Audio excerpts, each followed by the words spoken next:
On one fine morning in a garden, the dog and squirrel are playing happily.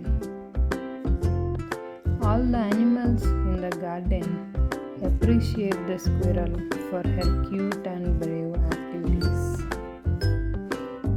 But the dog felt sad because nobody appreciated her. One day, the squirrel is playing on the tree branch. Suddenly, it got slipped and fell in the river and cried for help.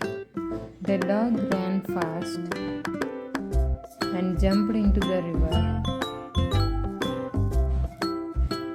It went swimming up to the squirrel,